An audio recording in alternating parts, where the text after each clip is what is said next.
पिला माने study success channel रे मो गोपबंधु समस्त को स्वागत जनाऊँ। आमे पूर्व वीडियो रे वैदिक सभ्यतार इंट्रोडक्शन पार्ट को सारी देथिले आउ सेथिरे पढ़िथिले जे वैदिक सभ्यता को साधारणतः दुई भाग रे विभक्त कराइथिला। गोटे होची ऋग वैदिक युग आउ अन्यटी होची परवर्ती वैदिक युग। तो आज आमे एही वीडियो रे से ऋग वैदिक युग विषय रे आलोचना करिवा। चलो देखिबा ऋग वैदिक युग। ख्रीष्टपूर्व 1800 रु आरंभ करी ख्रीष्टपूर्व 800 मध्य विकसित होइथिला एही ऋग वैदिक सभ्यता। एही वैदिक सभ्यता पंजाब, काश्मीर, गांधार, सिंधु और काबुल अंचल को नहीं गढ़ी उठिथिला, जहा सप्त सिंधु बा ब्रह्मवर्त बोली परिचित। अर्थात कहवाकू गले शतद्रु और जमुना नदीद्वयर मध्यवर्ती अंचल रे एही सभ्यता गढ़ी उठिथिला, जहा को सेमाने ब्रह्मावर्त बोली कहउथिले।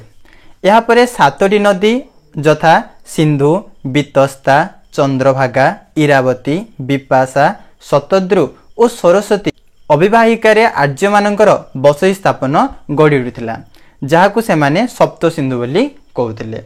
तो एभली भाबरे ऋग वैदिक युग गढ़ी उठिथिला। तापरे देखिबा सेही ऋग वैदिक युगर सामाजिक जीवन। सप्त सिंधु अंचल ही आर्य मानकर सामाजिक जीवन गढ़ी उठिथिला।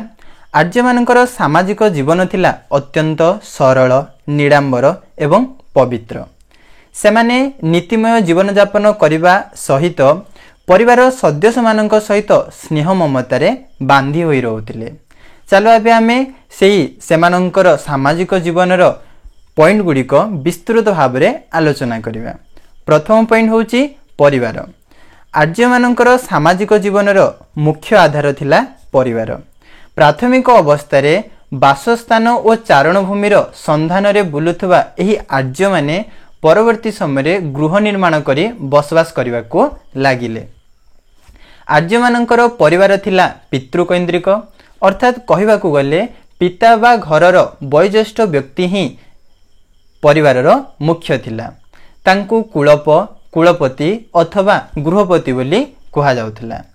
परिवारर प्रतिपोषण, पिलामानंकु शिक्षादान, शांति श्रृंखला रक्षा, कन्यादान तथा परिवारर विभिन्न समस्यार समाधान करिबा सेही कुलपतिंकर कर्तव्य थिला।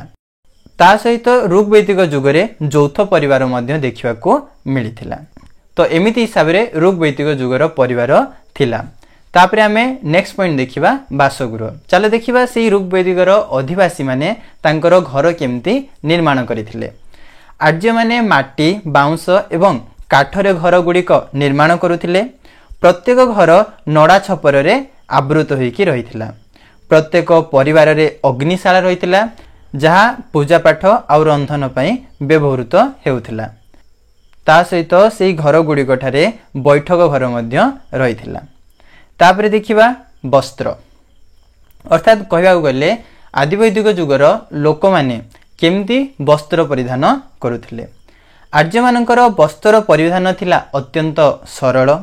से माने सूता, पशम एवं मृग चर्म निर्मित वस्त्र परिधान करुथिले। सेमानक वस्त्र को साधारणतः 3 भाग रे विभक्त कराई थाए। सेगुडी कौन कौन चलो आलोचना करिबा। सेमानंकर कटी बा अंटा तल को लंबी जाइथिबा वस्त्र को सेमाने नाभि बा निम्नवास बोली कहउथिले। तापरे कटी ठारू जो ऊपर को जो वस्त्र पिंधुथिले ताकू सेमाने परिधान बोली कहउथिले। तापरे अन्य एक वस्त्र को सेमाने उत्तरीय हिसाब रे रखुथिले बा उत्तरीय हिसाब रे पकउथिले, जहाको सेमाने अधिवास बा अतक बोली कहउथिले। तो एभली हिसाब रे सेमाने वस्त्र गुडी को परिधान करुथिले।